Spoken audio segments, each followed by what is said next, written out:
So sound check and here we go.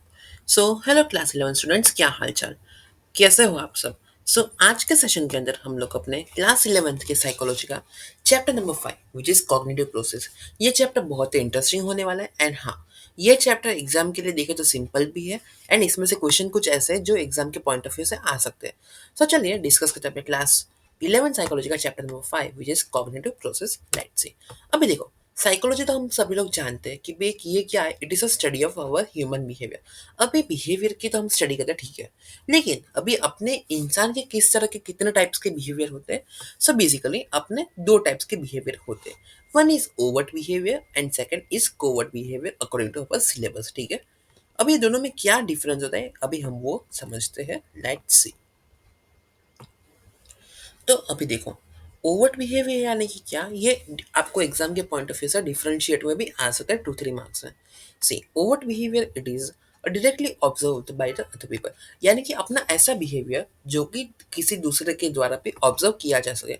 और covert behaviour यानी कि क्या, it is indirectly observe by other people which is cannot observe directly. अभी ये तो हम लोग डायरेक्टली ऑब्जर्व कर सकते हैं, जैसे कि देखो अपने फिजिकल एक्शन से ये इस तरह से चल रहा है, ये इस तरीके से बोल रहा है। हम लोग ये क्या डायरेक्टली देख सकते हैं, ये अपना ओवर्ट बिहेवियर हो गया।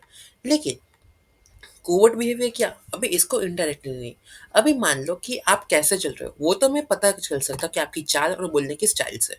लेकिन अभी आपके मन में क्या चल रहा है, आप कोई टेंशन में हो, आपकी क्या फीलिंग्स हो रहे हैं, वो अगर मैं आपको नहीं जानता तो मैं क्या आपको पता कर सकता हूँ, नहीं। बिकॉज ये आता है कोवर्ट बिहेवियर, इसमें मुझे ऑब्जर्व आपको करना पड़ता है ज़्यादा। अभी एग्जाम्पल इसके देखो, running, crying, walking, jumping, laughing etcetera. इसकी वजह से हमें क्या पता चलेगा, ओके सो इसका बिहेवियर अभी ऐसा है। लेकिन अभी क्या इंसान क्या सोच रहा है, उसकी क्या इमेजिनेशन है, उसको कितना याद हुआ है और उसकी रेजिंग क्या है, वो हम लोग नहीं पता सर कर सकते डायरेक्टली। ये आ जाते अपने कोवर्ट बिहेवियर के अंदर, ठीक है। ये सभी के सभी कॉमाज है, लेकिन अभी आप लोग इसको नोटेट कर लेना। सी, कॉग्निटिव प्रोसेस, अभी कॉग्निटिव साइकोलॉजी के बारे में तो हम लोग बात करें। चैप्टर का नाम ही है अपना कॉग्निटिव प्रोसेस। अभी कॉग्निटिव प्रोसेस होती क्या है वो अभी हम लोग देखते हैं। See, cognitive process means it means to know something, यानी कोई चीज के बारे में जानना, ये हो गई कॉग्निटिव प्रोसेस। अभी इसके अंदर भी दो एस्पेक्ट्स आते हैं। Number one is understanding information and number two is receiving information. अभी मैंने आपको कोई पर्टिकुलर बात बता, ठीक है। वो बात का मीनिंग क्या हुआ, वो हो गया अंडरस्टैंडिंग इन्फॉर्मेशन। एंड उस बात को आपको कैसे रिसीव करें, वो हो गया आपका रिसीविंग इन्फॉर्मेशन, ठीक है। अभी मैंने आपको चैप्टर तो पढ़ा दिया साइकोलॉजी का, चैप्टर नंबर 5 है कॉग्निटिव प्रोसेस है, इसके अंदर ये आता है। लेकिन अभी वो मैंने ना समझा है, ठीक है। अभी आप उसको अंडरस्टैंडिंग इन्फॉर्मेशन कर रहे हो, ये हो गया एक number one. And receiving information, अभी आपको इसमें से क्या समझ में, आप इसको किस तरीके से और समझते हो, ये हो गया आपका receiving information in your mind. अभी देखो ये क्यों इंपॉर्टेंट होता है, इट हेल्प्स। अभी देखो इसके तीन इंपॉर्टेंट पॉइंट है, it helps to remember and to make plans for future problem and solving solution. Yes, अभी ये है कॉग्निटिव प्रोसेस, ठीक है। ये चैप्टर अभी आप साथ, अभी मैंने आपको क्लास 11 साइकोलॉजी के चैप्टर 1 to 5 पढ़ाए। अभी ये सारे के सारे आप चैप्टर्स क्यों रिमेंबर करोगे, ताकि आपको एग्जाम में आगे जाके आंसर्स लिखने हो तो आप इसको यूज कर सको।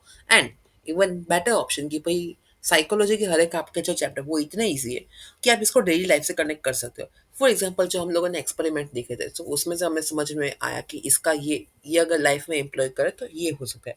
एंड चैप्टर नंबर 1, ठीक है, हम लोग इसमें जान सके कि भाई अगर साइकोलॉजी की इतनी अच्छी ब्रांचेस है जिसमें हम अपना अच्छे से करियर भी बना सकते हैं। क्या हो गया, हम लोगों ने जाना, रिमेंबर किया और फ्यूचर के लिए ऐसे प्लान्स बनाए कि जो हम सॉल्विंग सॉल्यूशन इसके बन सके।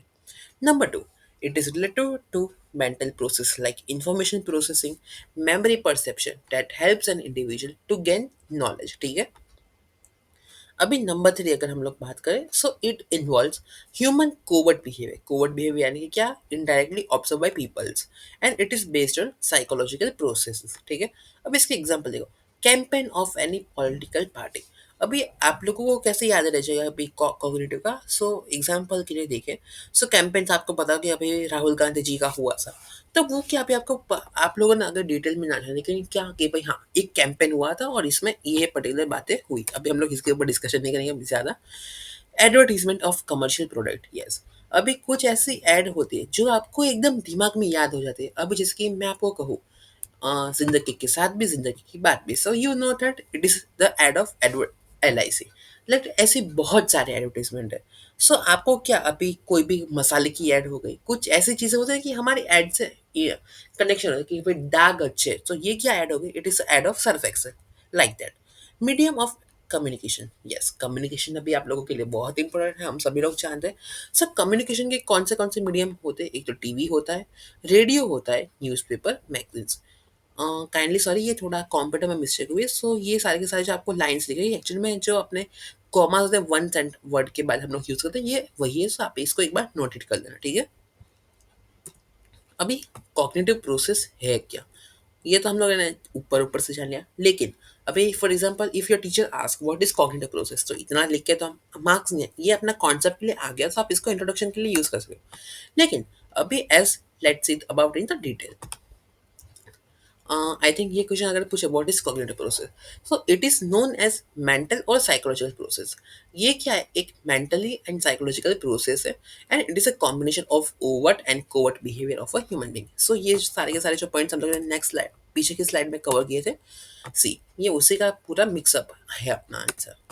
It is known as mental or physiological, yes, psychological process combination of overt and covert behavior. It involves conscious and unconscious mental states. अभी देखो आप लोग सोच रहे हैं conscious and unconscious mental state क्या होती है. See, the conscious mind includes all the thoughts, feeling and memories you are currently aware of, like spotlight of an attention. ठीक है. सो कॉन्शियस माइंड के अंदर क्या आता है कि भाई आपके जो सारे के सारे थॉट्स हो गए, अपने फीलिंग्स हो गए एंड मेमोरीज, वो सारे के सारा आता है अपने कॉन्शियस माइंड के अंदर. लेकिन अपना जो अनकॉन्शियस माइंड है, एंड अगर हम लोग सिंपल वर्ड्स में देखें, सो अनकॉन्शियस माइंड यानी कि क्या हो गया कि भाई जो हम लोग फीलिंग्स एंड मेमोरीज जो होते हैं जिसके बारे में अभी हम लोग करंटली नहीं सोच रहे, like it about the past, it's the hidden part of your that makes you do things without realizing why, like when you know how to ride a bike without having the thing about every single pedal, it is working in the background all the time.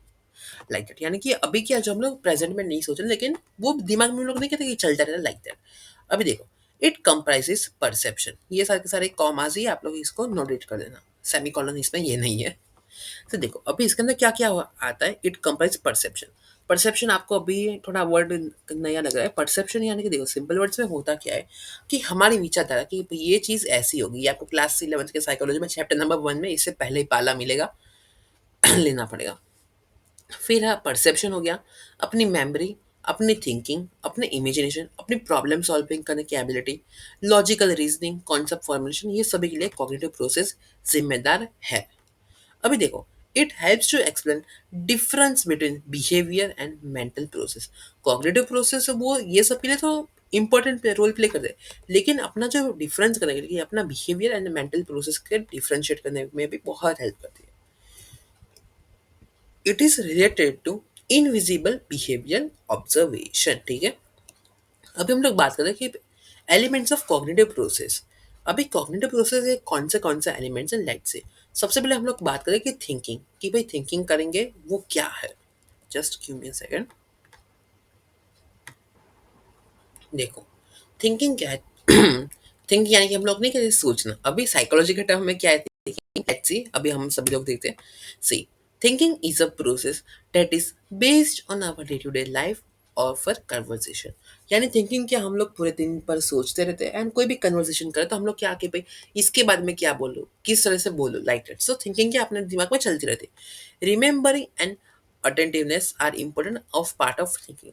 अभी थिंकिंग अगर हम लोग सोच रहे तो इसमें क्या, एक तो अटेंटिवनेस. अटेंटिवनेस यानी कि अभी आप मान लो कि मैं आपको समझा रहा हूँ concept of the cognitive process, and thinking के टाइम पे आप लोग कॉन्सेप्ट के साथ थिंकिंग यानी कि समझने की जगह पर, यार कल मैंने क्या किया था, कल मैं किसके साथ गया था, नवरात्रि में क्या पहना, लाइक दैट. सो क्या होता है कि भाई इसमें अटेंटिवनेस यानी कि अभी मैं आपको समझा रहा हूँ कि भाई कॉग्निटिव प्रोसेस क्या है, तो अपना फोकस कॉग्निटिव प्रोसेस के ऊपर ही रहना चाहिए. नवरात्रि एंड जो दूसरी चीज़ें हम लोग की भाई क्लास में इसके साथ ये बात होगी, ये हो गया, क्यों किया, उसके ऊपर ही, like it. So attentiveness are important as a part of thinking.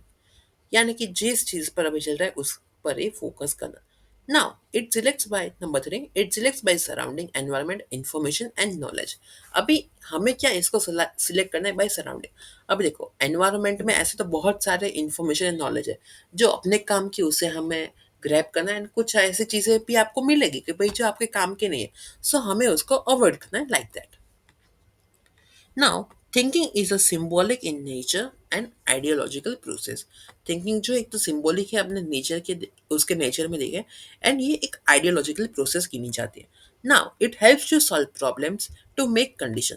Problem है तो सॉल्यूशन, अगर प्रॉब्लम है तो उसके बारे में अगर हम लोग सोचेंगे तो ही जवाब मिलेगा, बिना सोचे तो कोई जवाब मिलेगा इम्पॉसिबल। अभी पता है कि एग्जाम में इतने चैप्टर्स आ रहे, सो अगर हम लोग थिंकिंग करेंगे भाई इसमें से कौन सा इंपॉर्टेंट, तभी तो पता चलेगा ना, लाइक दैट। कि भाई याद करेंगे, ओके सो भैया ने ये कॉन्सेप्ट समझे थे, इसको इस तरह से कनेक्ट करते हैं, एंड सोर्सेज में कौन सा कनेक्ट, लाइक भैया के क्वेश्चन बैंक हो गई या भैया की पीपीटी हो गई, like that. Now it understands mindset of others and analysis communication type. अभी हम लोग बात करें characteristics and features of thinking. Exam में आपको इस तरीके से भी क्वेश्चन आ सकता है, सो इसके 5 पार्ट है। Number 1 is beginning of thoughts.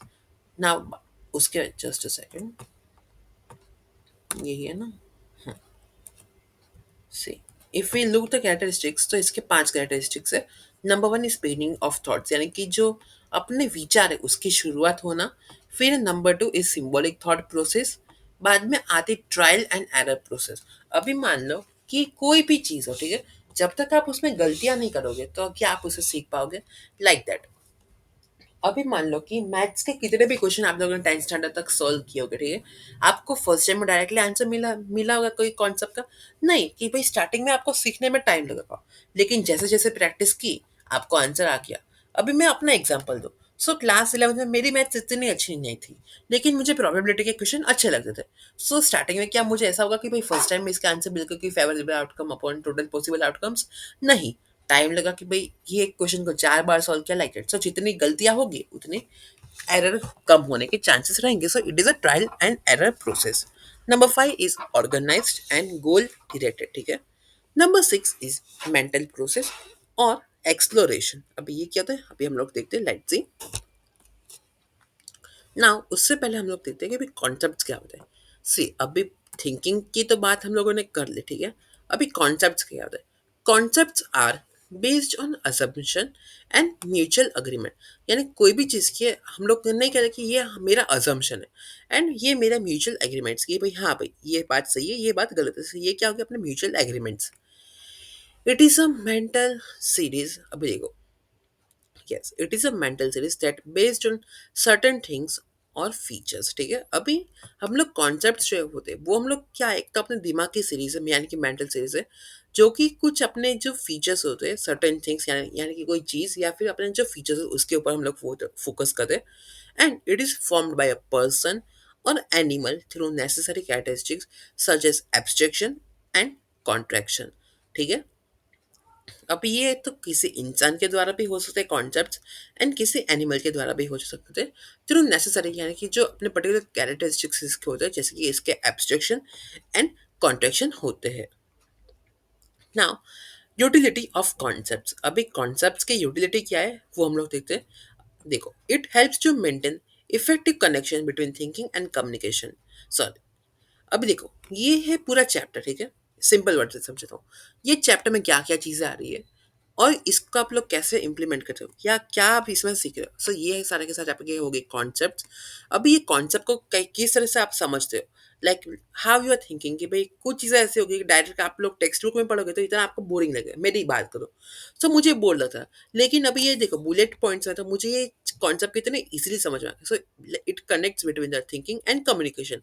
अभी इसमें मैं भारी भरकम शब्द यूज़ करूँ तो ये आंसर मुझे याद करने में इतने प्रॉब्लम कर सकते हैं, लेकिन इसको मैंने अगर सिंपल वे में लिख दिया, so it is easy. Now it helps to differentiate between thought process and practical investigation. अभी जो कॉन्सेप्ट्स यूटिलिटी अगर हम लोग कॉन्सेप्ट्स की देखें, सो ये क्या करते हैं कि हमें जो अपनी थॉट प्रोसेस है एंड जो प्रैक्टिकल इन्वेस्टिगेशन होते हैं उसको कनेक्ट करने में यूज होते हैं। Example, diagnosis by doctor for any disease. अभी डॉक्टर आपको कुछ पूछेगा नहीं कि आपको क्या हो रहा है, पता उनको पता चलेगा नहीं। वो आपकी एक एकदम जो कहते हैं कि केस स्टडी एंड रिसर्च नहीं करेंगे तब तक उनको भी आइडिया नहीं आएगा कि आपको what problem you are facing with that, ठीक है। नाउ जस्ट ये वॉइस का थोड़ा मैं देख लेता हूँ। नाउ इट गिव्स अभी हम लोग यस थर्ड पॉइंट पे थे। Now it gives a lot of freedom to remember different qualities and skills. अभी देखो, ये कॉन्सेप्ट वाइज अगर कोई भी चीज़ हो, ठीक है, अभी मान लो किसी को आपकी क्लास में ऐसे होंगे कि भाई किसी को एकदम नोट्स है, ठीक है, वो टेक्स्ट बुक पढ़ पढ़ के याद करने की आदत होगी, किसी को लिख लिख के करने की आदत होगी, किसी को इस तरह से एकदम सिंपल वे में करने की आदत होगी, या फिर कोई कॉन्सेप्ट को, जैसे कि मुझे कोई भी चीज़ हो, ठीक है, तो मुझे क्लासरूम टीचिंग मेथड पसंद है कि भाई कोई चीज़ पहले खुद समझो एंड बाद में किसी को समझा दो, या फिर कोई ऐसे होंगे कि भाई उनको ये खाली रट्टा मारने की आदत होगी। सो ये क्या है कि सभी की अलग अलग क्वालिटीज एंड स्किल्स है, कोई एकदम लिख लिख के याद करता है, कोई रट्टा मार के, कोई मेरी तरह टीचिंग करके। सो लाइक दैट कॉन्सेप्ट को समझने की एंड समझने की सारे की अलग अलग स्टाइल होती है। ना it helps to organise our knowledge in a systematic way. देखो तरीका सबका अलग अलग है, लेकिन मेन मकसद क्या है कि भाई कॉन्सेप्ट को समझना। It develops our concentration, helps to recognize behavior of other people. Yes. Concepts के मदद से हम लोग क्या कर सकते हैं भाई, अपने किसी का जो बिहेवियर होता है वो भी हम लोग स्टडी कर सकते हैं। नाउ रीजनिंग, अभी रीजनिंग क्या होता है, it is a type of reality thinking और thoughts. It helps to make a conclusion in a systematic manner. अभी आप लोगों ने लॉजिकल रीजनिंग एंड उसके क्वेश्चंस के बारे में सुना था। सो इसमें क्या होता है कि भाई रियल लाइफ बेस्ड के ऊपर से आपको क्वेश्चन बनाए जाते हैं। सो जैसे कि आपको नहीं कहते कि भाई आपके मामा के बेटे के चाची का क्या आपके रिलेटिव होंगे, लाइक इट। सो ये क्या एक टाइप की लॉजिकल रीजनिंग एंड उस तरह से कि आप लोग सोचेंगे। अभी मैं ऐसा कहूँ, just give me a second, मैं आपके लिए एक पहेली बनाता हूँ। यस, अभी मान लो ये क्वेश्चन है गुजराती में, તમારી બેનના છોકરાના પપ્પાના તમે શું થાવ? सो सोचो एंड इसका मुझे आंसर कमेंट में करना कि તમારી બેનના છોકરાના પપ્પાના તમે શું થાવ, लाइक दैट। सो ये क्या, अभी आप लोग पूरा सोचोगे कि ये है तो इसका ये होगा, इसका ये होगा, ठीक है, मुझे इसका आंसर कमेंट में चाहिए। Like that. सो इसमें क्या होता है कि ये तो एक मैंने आपको फैमिली इस तरह से आपको जनरल नॉलेज वाइज पूछा है, ऐसे मैथमेटिकल क्वेश्चंस भी होते हैं जो आप लोगों को ज़्यादा मुझसे आइडिया है, क्योंकि मैथ्स मेरा इतना सब्जेक्ट नहीं था। अभी देखो, देखा तो आप लोगों ने कंक्लूजन निकाला कि ओके इसका आंसर ये आता है। Concepts now देखो, concepts and logic are useful, helpful और important elements of a reasoning, ठीक है। अभी देखो, अपने इंसान के इस रीजनिंग के अंदर भी दो टाइप के रीजनिंग होते हैं। Number one is deductive and second is inductive. Let's see अभी ये दोनों का डिफरेंस है, वो एग्जाम में खास करके कर जाए ना, ये आता ही आता है। अभी देखो, डिडक्टिव है तो इसका क्या होता है कि कई बार हम लोग नहीं कहते कि ये अगर क्वेश्चन सॉल्व करोगे तो आपको इसका आंसर मिलेगा एंड रिवॉर्ड। सी डिडक्टिव में क्या होता है, इट मीन्स कंक्लूजन, रिजल्ट और रिवॉर्ड्स। अभी जैसे कि हम लोगों ने बात की कि भाई ये अगर आपको पहेली का आंसर मिलेगा कि भाई मैंने इसका एग्जांपल कहा तो इसका मेन आंसर क्या था, वो इसका हो गया कंक्लूजन रिजल्ट कि ओके ये इसका आंसर है। इसकी कई जगह पर ट्रेजर हंट पे नहीं होता कि भाई पहेली सॉल्व करो एंड रिवॉर्ड ले जाओ। या अब देखो इंडक्टिव यानी कि क्या, it is based on special factors of observation, और ऑब्जर्वेशन भी हो सकती है। डिडक्टिव है तो ठीक है, it is based on presumption और बिलीफ। अभी देखो ये क्या है, इसके अंदर अपने जो हम लोग नहीं सोचे थे कि अपने प्रिजम्पशंस एंड अपनी जो सोचने की विचारधारा की अपने बिलीफ होते हैं वो आते हैं। एंड इंडक्टिव में क्या होता है, conclusion is based on some reason और लॉजिक। जैसे कि देखो मैथमेटिकल एंड साइंस का जो क्वेश्चन होता है वो क्या होता है कि लॉजिकल एंड सम रीजन की वजह से होते हैं। नाउ देखो, it shows faith what is true. अभी देखो इन दोनों में ये क्या दिखा है कि भाई फेथ कि भाई ये कौन सी चीज सच्चाई है। एंड ये क्या दिखा है, it has specific feature and methodology to make conclusion. Inductive में क्या होता है कि भाई आप लोग मान लो कि भाई मैथ्स का क्वेश्चन होता है, ठीक है, तो इसके मदद से आपको लगता है कि इतना लंबा आंसर कि भाई एक तो पेज का आंसर हो गया, लेकिन एट द एंड आपको कंक्लूजन क्या मिलता है कि भाई ये चीज है या नहीं है। Now it helps to understand basic laws and specific conclusion, ठीक है। एंड इंडक्टिव क्या रहता है, it helps to collect and to analyse the information. अभी हम लोग बात करें प्रॉब्लम सॉल्विंग की। हाँ, प्रॉब्लम है तो सॉल्यूशन है, प्रॉब्लम को कैसे सॉल्व कर सकते हैं, लेट्स से प्रॉब्लम सॉल्विंग क्या है, it is a kind of thinking process that helps to make towards our goal. अभी कोई भी प्रॉब्लम है तो हम लोग क्या करेंगे, ये अपनी थिंकिंग प्रोसेस है कि भाई इसके बारे में अगर हम लोग सोचते हैं तो अपना जो गोल होता है उसको हम लोग अचीव करने के लिए मेहनत करते हैं। It is a process of repairing our trials to. अभी देखो ये क्या एक प्रोसेस ऑफ रिपेयरिंग है, जिसमें हम लोग क्या करें, trials to get solution of a particular problem. Problem है तो उसका सॉल्यूशन हमें निकालना ही पड़ेगा।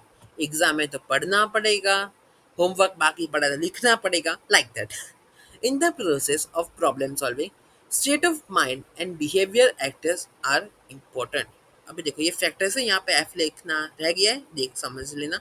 Behavioural factors are important. ठीक है. Problem solving means to select the correct process from various effects to reach desirable goals. अभी देखो प्रॉब्लम सॉल्विंग की क्या डेफिनेशन होगी. It means to select the correct process from various effect to reach desirable goal. अभी पता है कि भाई कल सुबह मेरा एग्जाम का पेपर है. अभी कल सुबह पेपर है, ठीक है. तो आप लोग पूरे अभी देखो दिवाली के बाद आपके या दिवाली के पहले साइकोलॉजी में कितने 6 चैप्टर का टेस्ट होता है आपका ऐसे वन का. सो पता है कि भाई अब पेपर है, तो पूरी टेक्स्ट बुक पढ़ने बैठोगे तो पागल हो जाओगे. क्वेश्चन आंसर रट्टा मार के तो भी एकदम थक जाओगे, स्ट्रेस हो जाओगे. तो सिंपल सॉल्यूशन क्या निकालोगे. वीडियो देखोगे जो थोड़ा टाइम लगेगा. तो क्या करते हैं आप सभी लोग मांगते हो जैसे कि भाई भैया नोट्स दे दो. नोट्स को क्या एक बार गो थ्रू कर लोगे तो ये हो गया इसका सॉल्यूशन. अभी प्रॉब्लम सॉल्विंग है कि यहाँ पर 5 हमको स्टेप्स दिए गए. Yes, एक सेकंड देख लो 5 ही है ना भाई. हाँ ओके 6 7 यस 7 सॉल्यूशन है देखो. Number 1 is algorithm. Algorithm यानी कि क्या. A strategy that includes mathematical formula to handle the situation in a systematic manner. Algorithm यानी कि क्या. अभी आपको पता है कि भाई एल्गोरिथम जो होता है वो कंप्यूटर लैंग्वेज में भी यूज होता है. एंड आपको एग्जांपल दो कि भाई आपको कंप्यूटर का नहीं रियल मैथ्स के एग्जांपल से कि भाई आपको पता चल गया कि भाई एरिया ऑफ स्क्वायर निकालना है. तो हम लोग का जो स्क्वायर का फॉर्मूला होगा कि भाई पैरीमीटर का हो गया. सो वो फॉर्मूला ही हम लोग अप्लाई करेंगे तो हमें पता चलेगा ओके सो ये इसकी पैरीमीटर है एंड ये इसका एरिया है लाइक दैट. फिर आता है ह्यूरिटिक्स. अभी देखो ह्यूरिटिक्स में क्या होता है. There is no specific formula और mechanical law. Example use of past experience would make efforts to reach the solution by breaking up the problem into small parts. Heuristics का मैं अपने रियल लाइफ एग्जांपल से आपको problem का जो है इसका एग्जांपल देता हूँ. अभी मान लो क्लास 11 तक इतनी पढ़ाई में आइडिया लगी क्वेश्चन पेपर कैसे सॉल्व करें बोर्ड एग्जाम के लिए.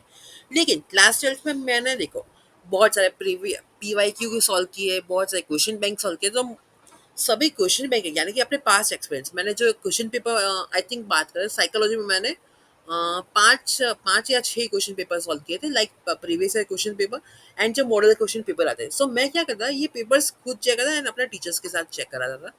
सो क्या पता चल रहा कि भाई ओके सो यहाँ पर मेरी गलती हो रही है. अभी उस गलती को मैं एक बुक में लिखता था कि ओके ये गलती है तो इस गलती में मुझे ध्यान ये रखना है और मेरी गलती यहाँ से हो रही. तो एट द एंड मुझे पता चल गया ओके ये मेरी गलती है एंड एट द फाइनल मुझे पता चलेगा कि मुझे इतनी चीज़ों को ध्यान रखना है एंड मुझे मेरा जो रिजल्ट है वो अच्छा मिल सकेगा लाइक दैट. एंड नसीब अपना अपना. नसीब के साथ मेहनत भी अपनी ज़रूरी है कि भाई मेहनत की होगी. सो फॉर एग्जांपल मान लो कि भाई आपने मेहनत किया ना आपको जो गोल था उतने मार्क्स नहीं मिले.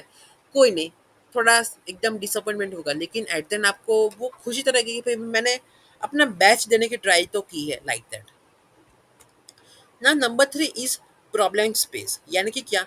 Tries to create a clear mindset. अभी आपको जो कोई भी क्वेश्चन हो रहा है ठीक है जो मैथ्स में एंड सब में घुमा फिरा की बात है तो आप इसको क्या करते हैं कि भाई एकदम सिंपल वे में सॉल्यूशन की ओके इसकी वैल्यू ये है, इसकी वैल्यू ये, इसका ये फॉर्मूला है, इसको मुझे इस तरह से सॉल्व करना है. सो हम लोग ने क्या किया कि प्रॉब्लम को एकदम सिंपल वे में क्लियर कर दिया.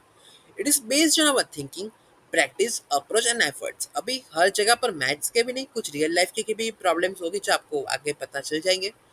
And series or strategies that are used in problem solving is known as problem space.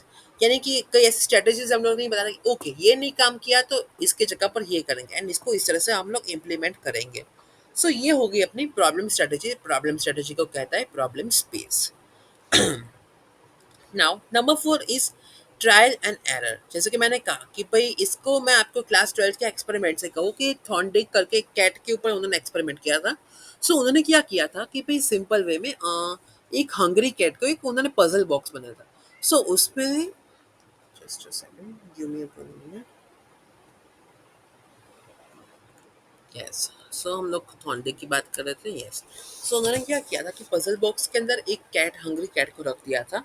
And जब जब वो एकदम वो कहे ना कि भाई उसको just give me a second. So hungry cat का जब उसने पजल बॉक्स में किया तो फर्स्ट ट्रायल में क्या था कि भाई वो कैट एकदम आगे पीछे से घूम रही थी कि भाई कहाँ पर इसका डोर है एंड कहाँ से मैं अपना खाना ले सकती हूँ. ठीक है. फिर सेकंड ट्रायल में गलती से कैट ने जो बजर उससे लगा था कि मैं बजर दबाती तो उसका जो डोर होता है वो खुलता है, कैट को जो है वो फूड मिलता है। सो वो गलती से बटन दबा दिया। फिर तीसरी ट्रायल में उसने गलती से वही गलती रिपीट की कि भाई वो एकदम आगे पीछे घूमने लगी है, उसका जो डोर है वो सब कुछ ढूंढने लगे। उस तरह से उसने 24 ट्रायल्स किए थे। सो कैट को पता क्या चल गया कि भाई ओके, अगर ये मैं बजर दबाती हूँ तो मुझे यहाँ से गेट खुलेगा एंड खाना मिलेगा। सो ये हो गया ट्रायल एंड एरर। सो इसके अगर ऑब्जर्वेशन देखिए, सो फर्स्ट ट्रायल में कैट को ये प्रॉब्लम सॉल्व करने में 160 सेकेंड्स लगे थे फर्स्ट ट्रायल में। और जब ये 24 ट्रायल आया तो उसको खाली कितने 10 सेकेंड लगे थे लीवर को प्रेस करने में। देखा, गलतियां करना गलत बात नहीं, लेकिन गलतियां से ना सीखना ये गलत बात है। सो जितनी अभी देखो आप लोग 11th में हो कि कई बार ऐसा हो गया कि यूनिट टेस्ट में कम मार्क्स आएंगे, कोई बात नहीं। ऐसे वन में कम आए कोई बात नहीं, मेहनत करो एंड अपनी गलतियां देखो। एट द एंड जो अपनी फाइनल एनुअल एग्जाम होता है वो उसमें गलतियां हमें जो ना की है उसको सुधारना है एंड अपना बेस्ट रिजल्ट निकालना है। So trial and error, like more trial equals to less error. Now number 5 is decision making. Problem solve करने decision making is very important. अभी देखो, it is a process to form opinions to reach a conclusion in making. अभी आपके सामने कोई मान लो कि भाई डिसीजन लेना है, अगर आपको डिसीजन लेने की अच्छी आपकी स्किल्स है ही नहीं, तो उल्टा आप कंफ्यूजन, आप लोग क्या करेंगे कि मैं आपको बाद में कहता हूँ, मैं किसी से पूछ के कहता हूँ। सो डिसीजन मेकिंग क्या है, एक बहुत ही इंपॉर्टेंट रोल प्ले करती है कोई भी जो प्रॉब्लम है इसका कंक्लूजन निकालने के लिए। और decision with available materials and हाँ, अभी जितना अपने पास जो रिसोर्सेज है उसमें से हम लोग क्या बेटर वे निकाल सकते हैं, ये है डिसीजन मेकिंग की power. It is dependent on our belief and attitude. Attitude यानी कि वो अपना किसी को दिखाते हैं वो एटीट्यूड नहीं। एटीट्यूड यानी कि क्या, attitude is a behaviour of a person towards particular situation, towards particular person और टुवर्ड्स पर्टिकुलर इवेंट। ठीक है, अपनी बिलीफ की भाई अच्छे से हो जाएगा। कई लोग आपको पता होगा कि नेगेटिव ही बोलते हैं, यार कैसे होगा क्यों होगा, एंड कुछ होते पॉजिटिव कि भाई ट्राई तो कर दे, ज़्यादा नहीं तो कम से कम थोड़ा कर दे, like that. So it depends on our powers and our beliefs. Now changing in decisions occur due to learning new information. कई बार अभी मान लो आप लोगों ने भी डिसीजंस बहुत सारे लिए होंगे कि लाइक पे decision occurs due to learning new information. अभी मान लो कि आप लोगों ने डिसीजन लिया होगा कि भाई सभी लोग मेरे को टॉलरेट कर रहे हैं तो मेरे को आर्ट्स नहीं लेना है, एंड मैं भी सभी लोगों की तरह रैट रेस में साइंस एंड कॉमर्स ले लेता हूँ। तो अगर आप लोगों ने साइंस एंड कॉमर्स लिया होता तो क्या आप लोग आर्ट्स की जो साइकोलॉजी इतना अच्छा सब्जेक्ट है जो आपको डेली लाइफ से कनेक्ट करता है, क्या आप साइकोलॉजी पढ़ पाते, क्या साइकोलॉजी को अच्छे से जान पाते? नहीं। सो ये आप लोगों ने डिसीजन लिया एंड आप लोग अभी साइकोलॉजी का इतने अच्छे से स्टडी कर सकते हो। Now let's go to the yes continue points. Now see, it is influenced by individual differences like interest, likes and dislikes, fondness। अभी देखो, हम लोगों ने जैसे ही बात की भाई आपको आप में से कोई ऐसा इंटरेस्ट होगा कि जिसको पढ़ाई में इंटरेस्ट थोड़ा कम होगा, किसी को स्पोर्ट्स में अच्छा इंटरेस्ट होगा, किसी को कुकिंग में अच्छा इंटरेस्ट होगा, किसी को मान लो कि भाई साइकोलॉजी की मैथ्स में इंटरेस्ट होगा तो वो मैथमेटिक्स के क्वेश्चन, किसी को क्यों होता है कि भाई प्रॉब्लम है तो इसके पीछे क्या होता है, लाइक दैट। एंड कोई लोग ऐसे होंगे कि भाई ये पहले के टाइम पे क्यों आया, किसी को हिस्ट्री में इंटरेस्ट होगा, तो सभी के इंटरेस्ट अलग अलग होते हैं। एंड अगर हमें इंटरेस्ट अपना पता हो तो उसकी मदद से with the help of decision making हम लोग क्या अपना बेटर करियर बना सकते हैं। अभी मैं अपनी ही बात करूँ, सो मैं आप लोगों में से आधे लोगों को नहीं पता होगा, मैं फर्स्ट ईयर स्टूडेंट हूँ in the journalism and mass communication with minor psychology. अभी मुझे अच्छा लगा कि सोशल मीडिया पे लोग कैसे कनेक्ट करते हैं, कैसे चीज़ें मीडिया यूज़ होती है इन द कम्युनिकेशन, एंड लोग कैसे अपने ह्यूमन माइंड का यूज़ करके हम लोग साइकोलॉजी में बेटर पॉइंट ऑफ व्यू से हम लोग अच्छा कर सकते हैं, like in the field of advertising, marketing, social media. So I have combined the subject of journalism and mass communication with psychology. So मैंने एक डिसीजन लिया तो उसकी वजह से मुझे क्या पता चला कि ओके, सो मुझे दोनों का इसमें नॉलेज मिल रहा है। एंड एज कम्पेयर टू अभी मान लो कि इसके जगह पर मैंने कोई दूसरे सब्जेक्ट अपने माइनर एंड मेजर में लिए होंगे, तो क्या मैं अपने इंटरेस्ट की जगह पर किसी और में जाता तो क्या मुझे अच्छे मार्क्स एंड अच्छा इंटरेस्ट मिलता एंड क्या मैं अच्छे से अपना बेटर दे सकता था? नहीं। ये इस तरह से ही है। सो अभी भी कह रहा हूँ कि भाई प्लीज़ अपने पैशन एंड इंटरेस्ट को फॉलो करना, लोग तो कहते रहेंगे, कुछ तो लोग कहेंगे, लोगों का काम है कहना। जब मैंने आर्ट्स लिया तब मुझे भी कहा था, लेकिन आज वही लोग हैं कि तो उन्होंने कहा कि नहीं यार, तूने उस टाइम पे आर्ट्स लिया वो बिल्कुल सही किया, तूने अपनी सुनी ये बिल्कुल सही है। पेरेंट्स अगर साथ तो डरने की क्या बात है। अभी देखो, decision making is a problem solving process in which choices and alternatives are involve. ठीक है, ये हम लोगों ने बात कर ली। This process is based on the nature of the problem. अभी देखो, इसमें क्या होता है कि भाई प्रॉब्लम का कैसा नेचर है, अभी कौन सी situation, immediate situation and individual competences. अभी आपको पता है कि भाई ये एक नंबर का वो कहते हैं कि झगड़ालू है। सो अगर मान लो कि झगड़े के साथ अगर वो झगड़ालू है, अगर अगर आप उसके साथ अभी झगड़ा कर रहे होंगे, तो ये आपका क्या अच्छा डिसीजन होगा। आपको पता है कि वो एकदम इस तरह से बोलने ही वाला है एंड उसका ऐसा नेचर ही है। सब लोग ये कहते हैं कि भाई कुत्ते भौंकते थे, उनको भौंकने देना चाहिए, उनके सामने हम तो नहीं भौंक सकते। ये लाइक दैट कि पता है कि भाई उनका ऐसा कॉम्पिटेंस है, यानी कि वो इस तरीके से है। तो हमें क्या कि अभी मान लो कि कई जगह पर आपको ऐसा होता होगा कि भाई आप लोगों सच्चे होते हो और फिर भी कोई आपके बारे में गलत बोलता है, अगर उसके साथ झगड़ा करने से अच्छा कि भाई बोलने दो ना भाई। जो सच है वो आपको पता है, जो सब जिनको पता चली जाए कि भाई सच क्या है झूठ क्या है। ठीक है। इमेजिनेशन, जिसको हम लोग कहते हैं मैनिफेस्टेशन आपके जेंसी लैंग्वेज के अंदर। देखो, it is a cognitive process that creates virtual world और इवेंट्स। अभी अपनी आंखें बंद करो, इसके मैं आपको रियल लाइफ एग्जांपल कराता हूँ। आंखें बंद करो, क्लास 11th का एकदम फाइनल रिजल्ट आ गया है एंड रिजल्ट में आप लोग देखते हो कि भाई आपके डिपार्टमेंट में एंड आपके सब्जेक्ट्स में आपने सबसे ज़्यादा स्कोर किए मार्क्स। आपके मार्क्स इतने अच्छे हैं कि सभी आपके प्रिंसिपल, आपके टीचर्स एंड आपके फ्रेंड सर्कल में आपकी वाहवाही हो रही। आपके पेरेंट्स के आंखों में एकदम खुशी दिख रही है। आपके पेरेंट्स एकदम रिलेटिव्स को कह रहे थे भाई मेरे बेटे के इतने अच्छा है, उसने तो क्लास में फर्स्ट रैंक स्कोर किया। Open your eyes. कैसा इमेजिनेशन लगा। It is the power and art of imagination in the psychology. Sir आप लोगों ने क्या, अभी रिजल्ट एनुअल एग्जाम का आया नहीं, एनुअल एग्जाम का पेपर कैसा है वो भी देखा नहीं है, लेकिन आपको कैसा लगा कि नहीं यार मेहनत करनी है और ये रिजल्ट को सपना जो है इसको हकीकत बनानी है। अभी देखो, मैं अपनी ही बात करूँ इमेजिनेशन में। पता तो जब मैं सेकंड थर्ड स्टैंडर्ड में था, तब पता हम सभी के स्कूल में head boy and head girl का जो सिस्टम होता है वो था। मैं पहले अपनी पुरानी स्कूल में 10 सेकंड टू 10th के बीच में मैंने पुरानी स्कूल थी ना, 11 12 में मेरी नई स्कूल थी due to the arts and subjects. So मेरा सपना था कि भाई ये भैया लोग को कितना अच्छा हेड बॉय है। उनको तो देखो कि वो एकदम बैच लगा कर टीचर्स एंड सभी से बात करते हैं। सो आई इमेजिन कि भाई मुझे ये पोस्ट के लिए मेहनत करनी है, मुझे भी अचीव करनी है। So I like to use imagination कि भाई मुझे ये करना ही करना है। And at the end class 11th में मैं वाइस हेड बॉय रहा था एंड क्लास 12th में मैं रहा था हेड बॉय। सो इसमें लक भी इंपॉर्टेंट प्ले करता है, आपका डिसिप्लिन, आपके फैकल्टीज, आपके कैसे रिलेशंस रहते हैं एंड आप किससे से अपना बेटर देते हो वो भी इंपॉर्टेंट है, लेकिन imagination is also very important. अगर मैं सोचता नहीं कि भाई मुझे हेड बॉय बनना है तो क्या मैं बन पाता? नहीं, like that. It is based on our thinking, reasoning and judgement. ठीक है, मैंने कहा कि जजमेंट भी इज वेरी इंपॉर्टेंट। अभी मान लो कि आपका बिहेवियर एकदम रूड है, आप एकदम किसी की सुनते नहीं हो और किसी का मानते नहीं हो एंड कहो नहीं मुझे तो हेड बॉय बनना ही है।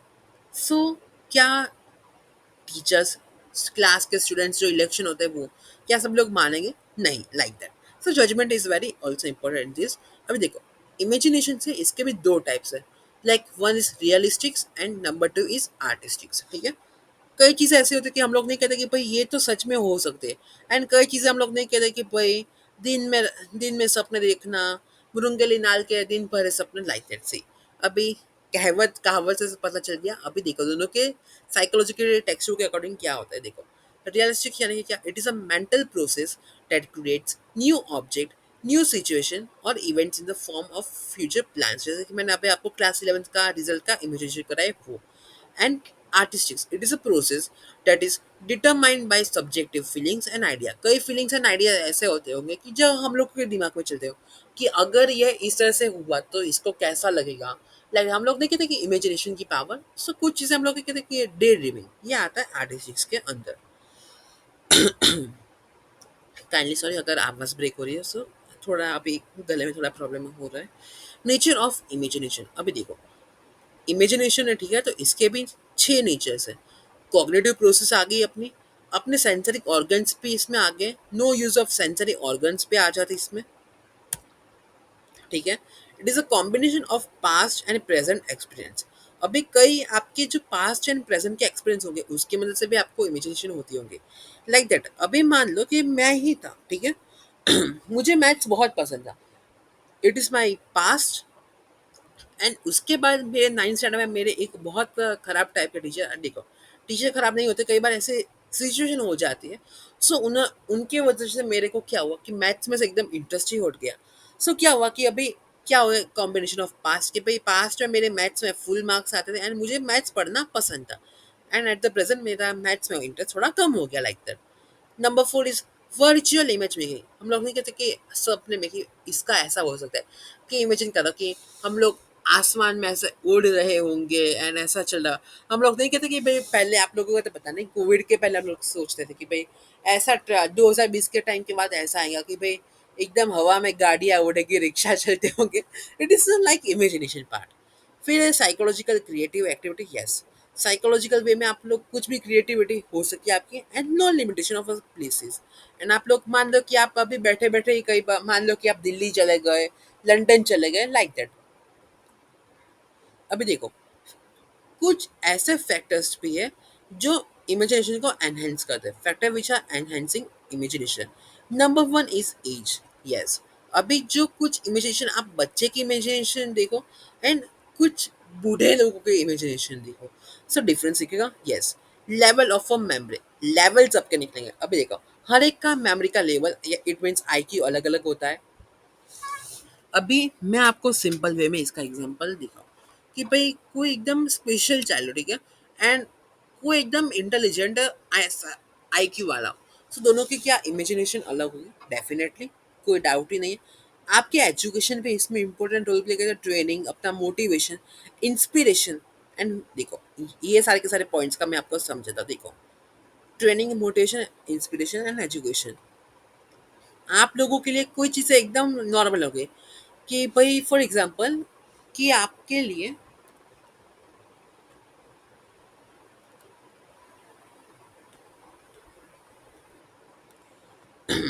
यस, मैं आपको weather and hassle free environment का एग्जांपल समझाता हूँ कि आप लोगों को लगता होगा क्या यार ये स्कूल में मेरे को जाना पड़ता है, पढ़ना पड़ता है, लाइक दैट।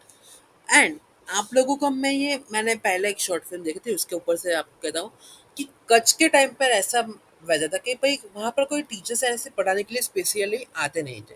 सो बच्चों को क्या था कि भाई उन लोगों को एक चाह थी कि भाई उन लोगों को पढ़ना था, लाइक दैट। सो ऐसा भी आपको होता है कि भाई देखो जैसे कि मैंने कहा कि weather and hassle free.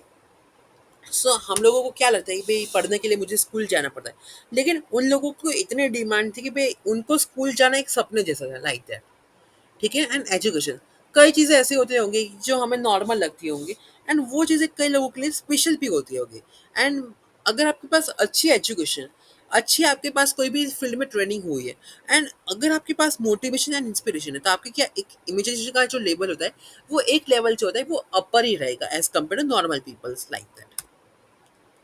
Creative thinking, yes, creative thinking यानी कि ऐसा भी नहीं कि हाथ पैर हवा में उड़ाना, लेकिन कोई भी चीज़ को एकदम, हम लोग कहते हैं ना कि भाई एकदम अच्छे एंड अलग बेटर व्यू से देखना, अलग चश्मे से देखना।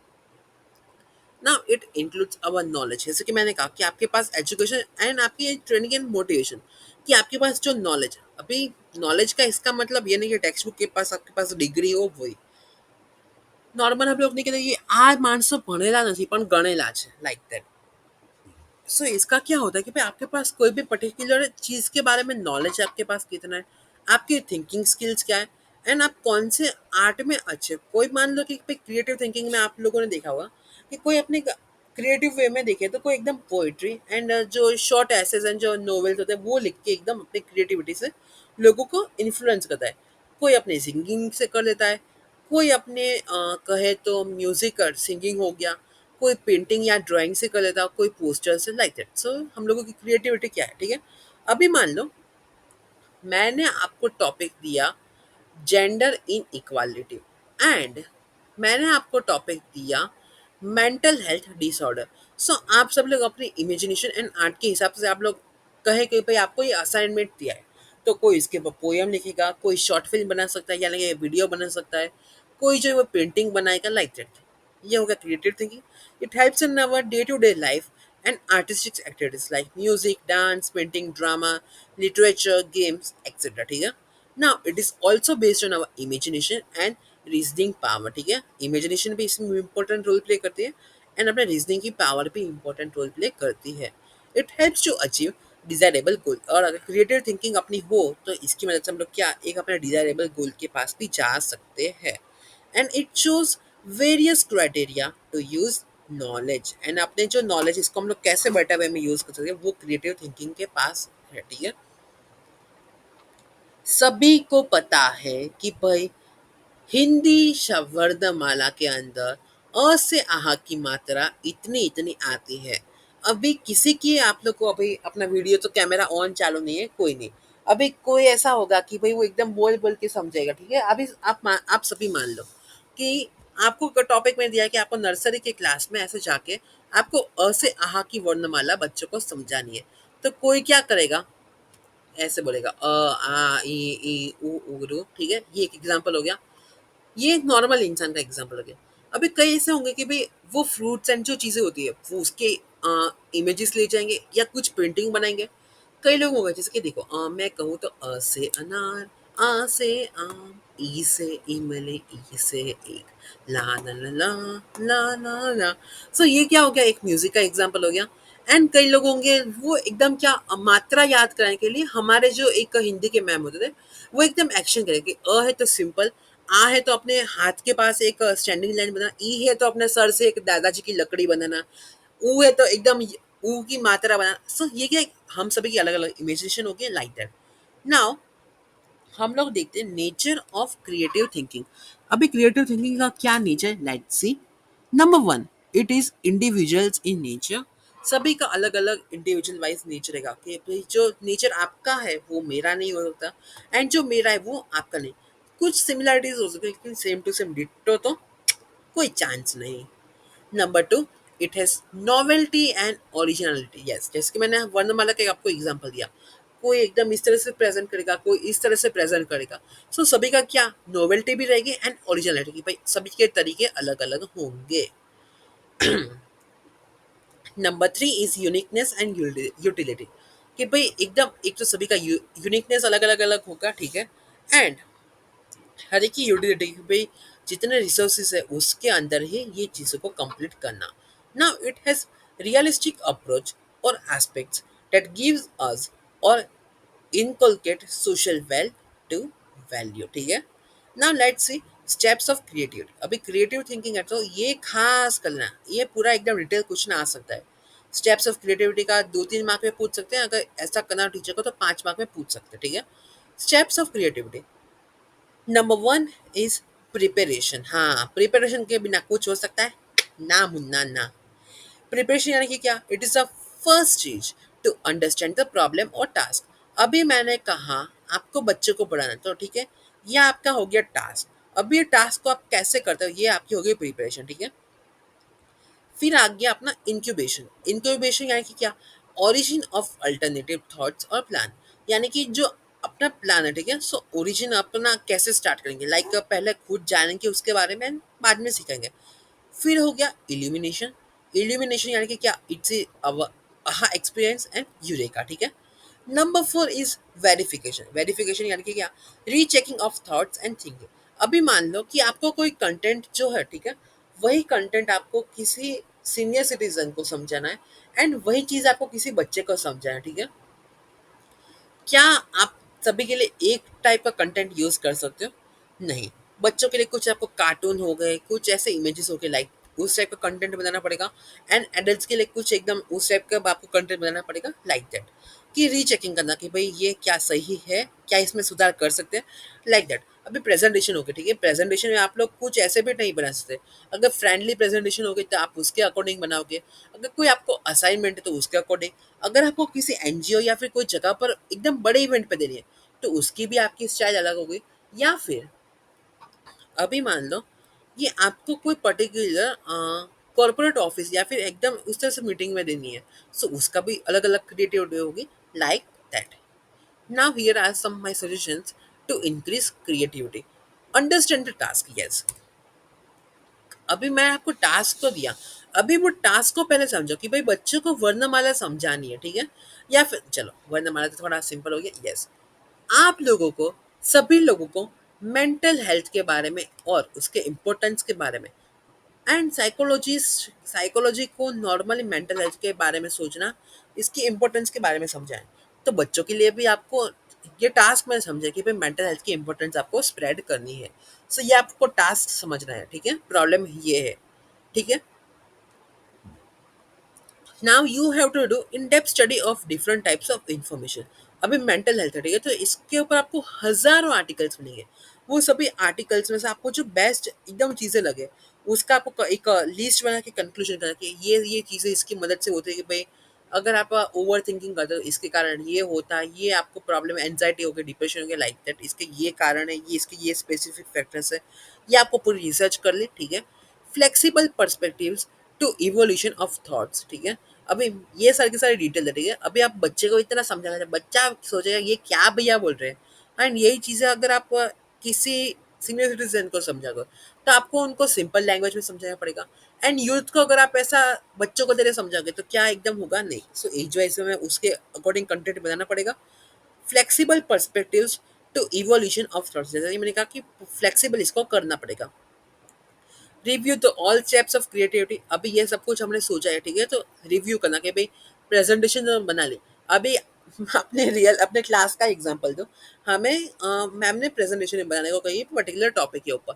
कई लोगों ने प्रेजेंटेशन तो बनाई, एआई की मदद से बनाई, और क्लास में मैम ने उसमें से थोड़ा out of the box question पूछा, लोगों की हालत खराब। सो क्या कि भाई इसको रिव्यू कर लो कि भाई ओके, प्रेजेंटेशन एआई का यूज करना गलत नहीं है, पूरा एआई के ऊपर डिपेंड रहना भी गलत है। एआई से आप हेल्प ले सकते हो या फिर आइडिया ले सकते हो, उसमें कोई प्रॉब्लम नहीं है, like that.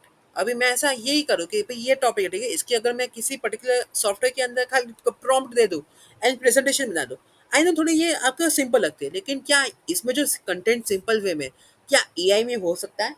No chance, like that.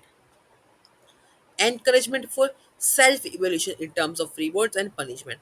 अभी मान लो ये आपको अगर कंटेंट अच्छा लगा, ठीक है? एंड उसमें से अगर आपको अच्छा फीडबैक मिला तो आप खुद को रिवॉर्ड भी दे सकते हो कि यार तूने इतना अच्छे से समझा है, तो चल आज तेरे को एक पानी पूरी की ट्रीट हो जाए। या फिर अगर मान लो कि मैंने जैसे कि आपको एआई वाला कहा कि भाई, कहा कि टीचर ने कि ये प्रेजेंटेशन ऐसे थोड़ी होती है कि एआई की मदद से। सो क्या एज अ पनिशमेंट कि भाई आज इसमें मुझे ये सुधार करना है एंड इसको अगली बार ना हो सके, like that. Now you have to develop defence mechanism to increase capacity to face the problem. Problem आएंगे तो प्रॉब्लम को कैसे हम लोग पॉजिटिव थिंकिंग एंड कॉन्फिडेंस के साथ कैसे हम लोग सॉल्व करेंगे, इसके बारे में हमें कैपेसिटी अपनी बढ़ानी है, ऐसा डिफेंस मैकेनिज्म अपने अंदर बनाना है। आई होप आपको ये चैप्टर एकदम इजीली समझ में आ गया होगा। यहाँ पे अपना चैप्टर होता है खत्म। If you have any worries, any doubts, please free feel to share and kindly sorry, I know कि आपके एग्जामिनेशन आ रहे हैं एंड उसके वजह से आपके लेक्चर्स में थोड़ा अभी रुकावट हो रही थी, लेकिन डोंट वरी, अब से आपके लेक्चर्स जो है वो रेगुलर आएंगे। क्योंकि क्या आप सभी लोग जानते हैं कि कॉलेज में क्या कि भाई मेरे भी लेक्चर्स एंड मेरा भी थोड़ा असाइनमेंट वो सब कुछ रहता है। उसकी वजह से क्या कि भाई आपकी ये पीपीटीज बनाना है उसमें थोड़ा टाइम लग जाता है, लेकिन डोंट वरी, आपका ये जो सिलेबस है मुझे खाली एक बार प्लीज़ हो सके तो कमेंट्स में ज्योग्राफी एंड साइकोलॉजी में कितने चैप्टर्स आ रहे हैं वो आप मुझे शेयर कर दो, तो उसके अकॉर्डिंग हम लोग अपना कंटेंट बहुत जल्द पूरा का पूरा सिलेबस ऐसे वन का जो है वो कवर कर लेंगे। मिलते हैं बहुत जल्द next lecture. Till then take care, bye bye, see you.